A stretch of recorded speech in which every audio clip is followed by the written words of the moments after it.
The rigid fixation of pelvis increases the stress of the hip joint. Introduction. The 72-year-old female underwent the spinopelvic fixation surgery from T10 to pelvis for degenerative lumbar kyphosis. 1 month later, there were no lesions at the hip joint. However, the hip joint space has disappeared 1 year later, and she underwent the total hip arthroplasty. We evaluate the progression of the hip OA after spinal fusion surgery. The risk factor was pelvis fixation, so we proposed a new pathology as adjacent joint disease. The pelvis fixation has been loosened 2 years later.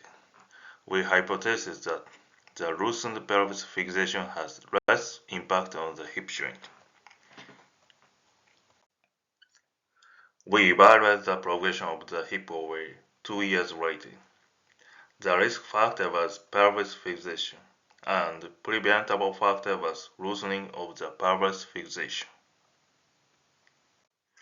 So this study aimed to evaluate how the rigidity of the pelvis fixation impacts on the hip joint in spinopelvic fixation surgery.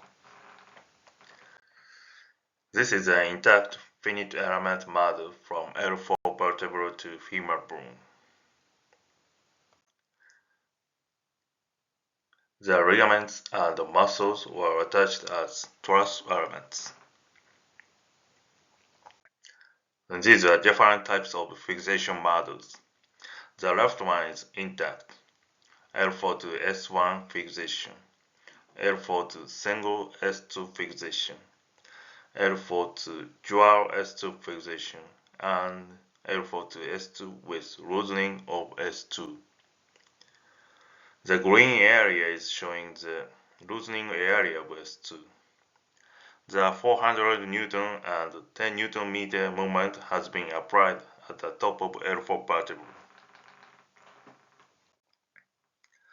The average of the bone middle stress at the hip joint increased at the dual S2 fixation, followed by the single S2 fixation and loosening S2 fixation.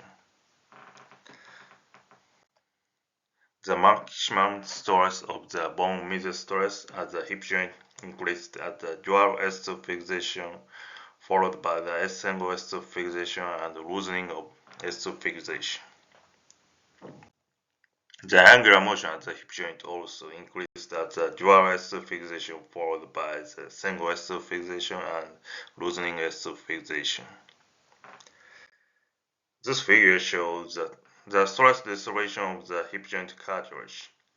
The stress increased at the dual S2 fixation, followed by the S2 fixation and loosening S2 fixation. Discussion. The lumbar lordosis change depends on the stature. For example, the lumbar lordosis standing was 36 degrees, sitting was 26 degrees, and supine was 13 degrees.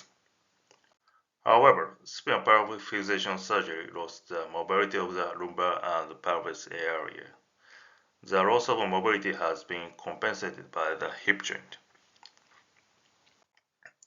This standing radiograph shows the loss of the lumbar and pelvis mobility was compensated by the hyperflexion of the hip joint.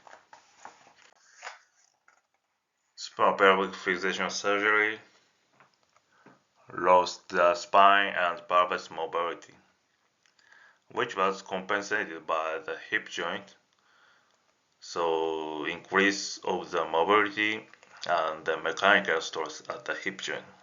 We call this pathology as adjacent joint disease. The loosening of the pelvis fixation was a preventable factor for increase of the mechanical stress. Limitation. This study included only one model. This study didn't reflect the daily mobility. All of ligaments and muscles were not considered. Conclusions. The rigidity of the pelvis fixation has impact on the hip joint. The excessive rigid fixation of the pelvis might make progress of the hip joint OA.